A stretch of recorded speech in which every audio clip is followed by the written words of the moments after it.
본문은 세 가지 논쟁을 담고 있습니다. 부활에 관한 논쟁, 그리고 가장 큰 계명이 무엇이냐라는 논쟁, 그리고 예수님은 누구의 자손인가 하는 그런 논쟁입니다.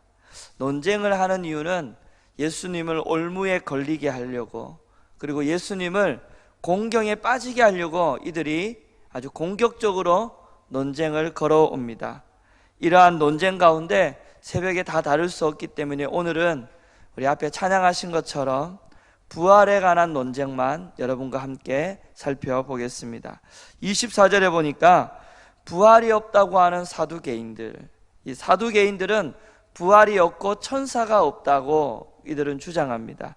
이들이 예수님께 찾아와서 부활에 대한 질문을 합니다. 선생이여, 모세가 말하기를 만일 어떤 남자가 대를 이을 자녀를 낳지 않고 죽으면 동생이 형수와 결혼을 해서 대를 이을 자손을 세워야 한다라고 했습니다. 그러면 7명의 형제가 한 명의 여자와 결혼하는 예를 드는 겁니다. 장남이 죽고 또 둘째부터 7째까지 형수와 결혼했지만 모두 다 죽었습니다. 결국 이제는 여자도 죽었습니다. 사두개인들은 이 부활이 있다면 부활 때에 7 남편 중에 누구의 남편이 되는지를 묻고 있는 겁니다. 사두개인들이 생각하는 이 몸의 부활은 현재의 이 세상과 단절된 저 너머 세상의 삶이 아니라 현재의 이 생애와 연속되는 것으로 생각했습니다. 그래서 사두개인들은 이 부활 교리는 성립될 수 없고 모순된 주장이다라는 거예요. 현재의 생애와 연속되는 건데 이거는 말이 안 되는 거다. 예수님이 뭐라고 합니까?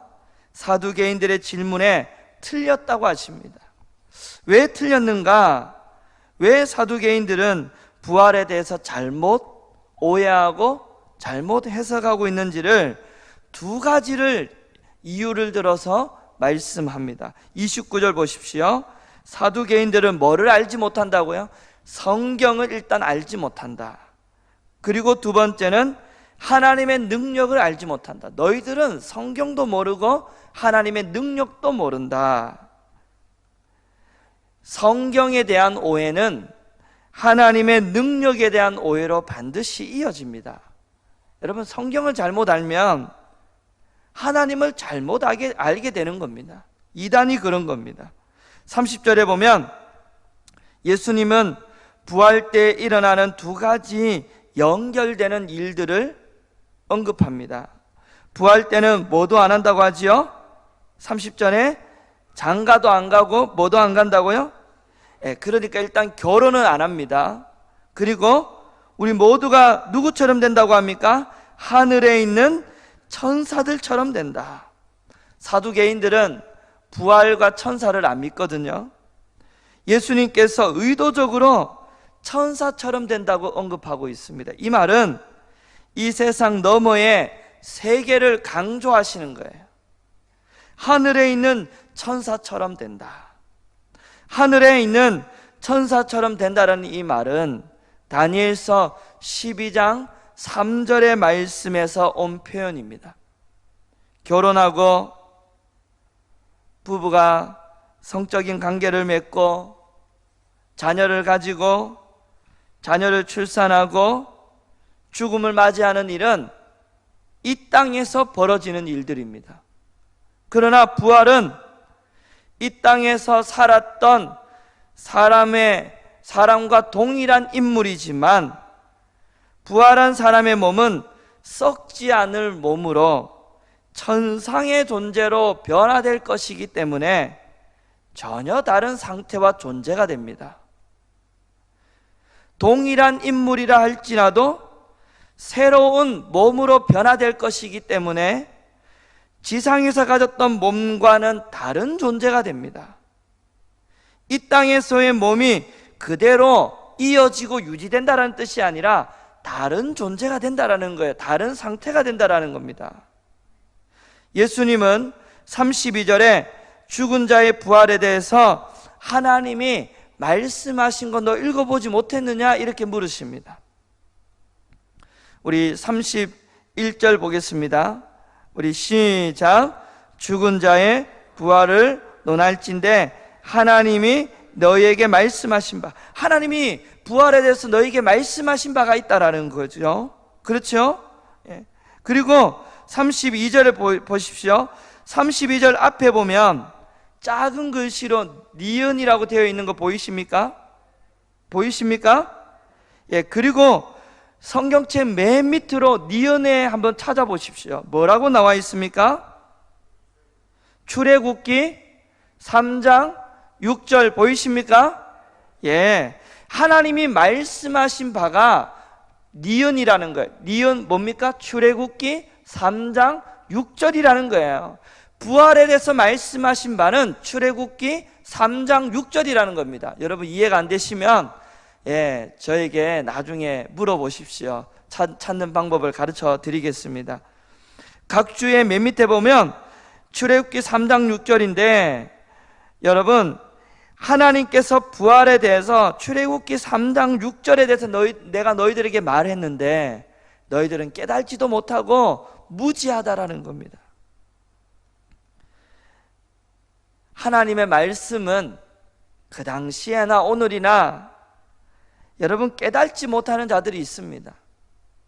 성경을 바르게 해석하지 못하면 하나님의 능력도 믿지 못하고 하나님도 오해하고 잘못된 신앙으로 이어지는 겁니다. 모세 오경에 근거를 둔 이 사두개인들은 예수님이 출애굽기 3장 6절을 인용해서 그들의 무지함을 아주 지적하고 있습니다. 출애굽기 3장 6절은 어떤 말씀이냐면 예수님이 광야의 가시덤불 가운데 나타나 모세에게 하신 말씀이에요. 어떤 말씀 하셨냐면 3장 32절 읽어보겠습니다. 시작. 나는 아브라함의 하나님이요 이삭의 하나님이요 야곱의 하나님이로라 하신 것을 읽어보지 못하였느냐? 하나님은 죽은 자의 하나님이 아니요 살아있는 자의 하나님이시라 하시니. 할렐루야. 이 표현은 하나님이 조상들이나 후손들에게 약속하신 언약에 대해서 언급할 때 사용합니다. 언약 백성을 보호하시는 하나님은 그들이 죽은 이후에도 그들을 잊지 않고 함께 하십니다. 하나님이 지금 모세에게 말씀하실 때는 이미 아브라함과 이삭과 야곱은 죽은 상태입니다. 그러나 하나님은 그들과 현재적으로 함께 계신다라는 거예요. 어떻게 이런 논리가 성립될 수 있는가 하면 언약의 신실하신 하나님은 조상들의 몸이 사라진 후에도 계속 그들과 함께 계십니다. 이들의 몸은 썩어 뼈로 남아있을지라도 마지막 날 몸에 부활할 때까지 죽은 상태로 있는 게 아니라 살아있는 상태로 하나님과 언약 관계를 유지하고 있다는 겁니다. 그래서 하나님 뭐라고 합니까? 더 이상 하나님은 죽은 자의 하나님이 아니고 지금도 살아있는 하나님이라는 거예요. 여러분 죽어있는 자의 하나님이 아닙니다. 살아있는 자의 하나님이라는 거예요. 그러면 하나님과 우리의 이 언약 관계는 어떻게 유지되는가? 하나님의 능력으로 유지됩니다. 하나님의 능력이 부활의 근거가 되는 거예요. 하나님은 아브라함, 이삭, 야곱과 함께 계셨던 옛날 과거의 하나님이 아닙니다. 지금도 함께 계시는 현재 하나님이에요. 현재 하나님. 예? 사두개인들이 지금 해석하고 있는 이 근거를 삼고 있는 모세 오경에 나타난 하나님은 이 죽은 자의 하나님이에요. 예수님 뭐라고 합니까? 하나님 죽은 자의 하나님이 아니고 지금도 살아있는 자의 하나님이라는 거예요. 조금 더 은밀히 말하면 이런 겁니다. 아브라함과 이삭과 야곱은 육체의 부활을 한 상태는 아닙니다. 그렇죠? 하늘의 임시 상태로 부활의 영광을 누리고 있는 중입니다. 몸의 부활을 경험하게 되는, 아까 찬양했지 않습니까? 재림 때에 의인들은 하늘에서 부활 상태를 미리 맛보고 있는 거예요. 오늘 새벽부터 아침부터 좀 어려운 말씀인데, 다시 말하면 재림 때에 부활을 믿는 신앙에는 뭐가 포함이 되어 있냐면, 의인이 죽음 직후에 하늘에서 경험하는 하나님과 함께하는 삶도 포함되어 있다는 거예요. 부활과 우리 모두가 죽음 직후에 하늘에서 임시 상태로 부활의 영광을 누리는 것이 따로 떨어진 게 아니라 같이 이루어진다는 거예요. 예수님은 부활의 근거를 조상과 맺고 있는 이 언약에 대한 하나님의 신실하심에 두고 있습니다. 하나님과 하나님의 자녀의 관계는 죽음으로도 사라지지 않습니다. 언약의 신실하신 하나님 사랑과 능력 때문에 여러분, 하나님의 자녀는 죽어도 하나님과 함께 교제하는 가운데 살아 있습니다. 하늘에서 부활의 영광을 맛보고 있습니다. 아멘입니까? 사랑하는 가족 가운데, 또 사랑하는 사람 가운데 먼저 하나님의 품으로 가신 분이 혹시 여러분 가운데 있습니까? 부활은 죽었다가 살아나는 게 아니에요. 죽음을 성경은 잠잔다 그랬어요. 그렇죠? 완전 죽었다가 살아나는 게 부활이 아니에요. 몸은 썩어 뼈로 남아있을지라도 그들은 지금 살아서 하나님과 함께 교제하고 있습니다. 죽은 게 아니에요. 죽은 자의 하나님이 아니에요. 살아 있습니다. 하나님과 교제하고 있습니다.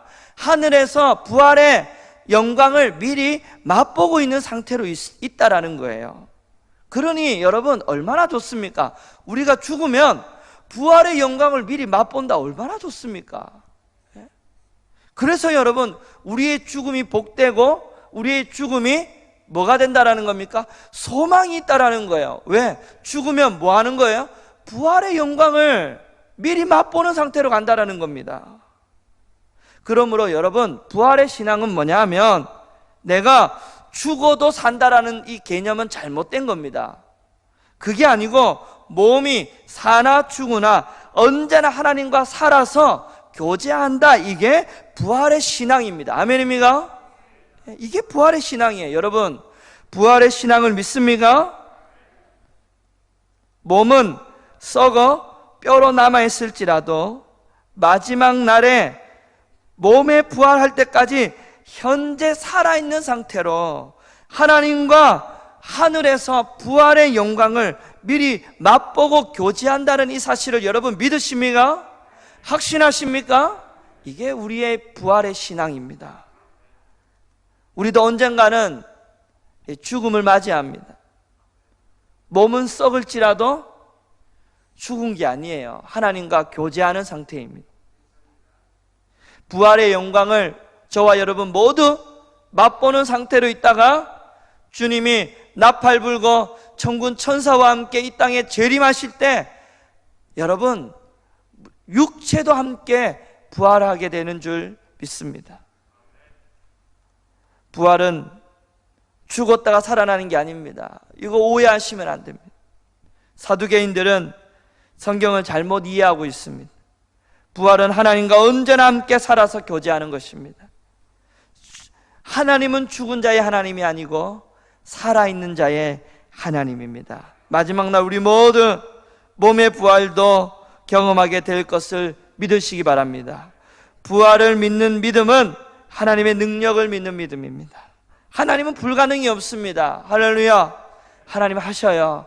하나님은 언약의 신실하신 그 하나님은 우리를 언제나 살아 함께 하시고 교제하시고 우리를 부활 때 일으키실 줄 믿습니다. 오늘도 이 부활의 신앙을 가지고 우리 소망하며 살아가기를 주님의 이름으로 간절히 축복합니다.